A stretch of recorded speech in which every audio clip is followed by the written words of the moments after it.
सईदा शैला साहिबा बड़े सख्त अल्फाज का इस्तेमाल किया एडवोकेट फैसल चौधरी ने और कह रहे हैं कि कोई आदि मुजरिम इस किस्म की बातें करता है और जेल में जाने के हवाले से फख्र से बताता है। इशारा उनका आसिफ जरदारी की तरफ है। शैला साहिबा असल में ये परेशान बहुत हैं, वकालत भी कर रहे हैं, पार्टी वर्कर का भी किरदार अदा कर रहे हैं, लेकिन कन्विक्ट हो गया तो मुजरिम हो गया इनका बंदा।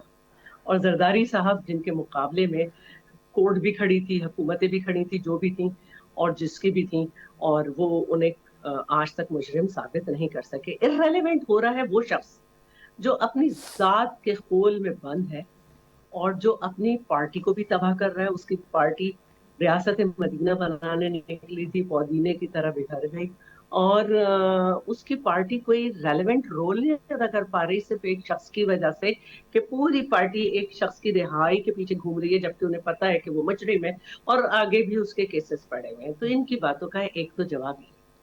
दूसरी बात यह है कि जरदारी साहब जो है, उनको समझ आ चुकी है कि इस मुल्क में जो जो पार्टीज बनाई गई हैं, और ये तो थर्ड ऑप्शन के तौर पे बनाए गए हैं। खुद जो है जहीरुल इस्लाम ने कहा था कि हम इनको थर्ड ऑप्शन के तौर पर लाए थे।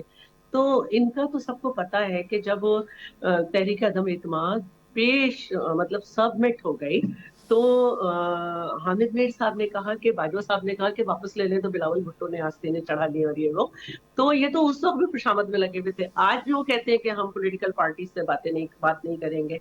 तो वो देख रहे हैं कि उनकी पार्टी भी रेलिवेंट हो गई, leader of the house in the assembly and in the senate दोनों उनकी पार्टी के नहीं है। आपस में उनके लोग लड़ते रहते हैं, उनके वकील भी किसी काम के नहीं है। बहनें हैं वो कोई अलग बात कर रही हैं, बीवी अलग बात कर रही है, ठीक।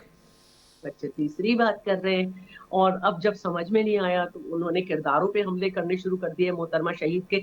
इस मुल्क में जैसे ही किसी लीडर पे मुसीबत आती है, वो भुट्टो बनने की कोशिश करता है, लेकिन बन नहीं सकता, क्योंकि जब भुट्टो भी साहब जिंदा थे तो जो लीडर उस वक्त अपने आप को कहते थे वो उनसे जलते थे। और रही बात, अब तो लोगों ने कोई अपने आप को जैनजी कह के हमला करके चैंपियंजी जाहिर कर रहा है, कोई कुछ कर रहा है।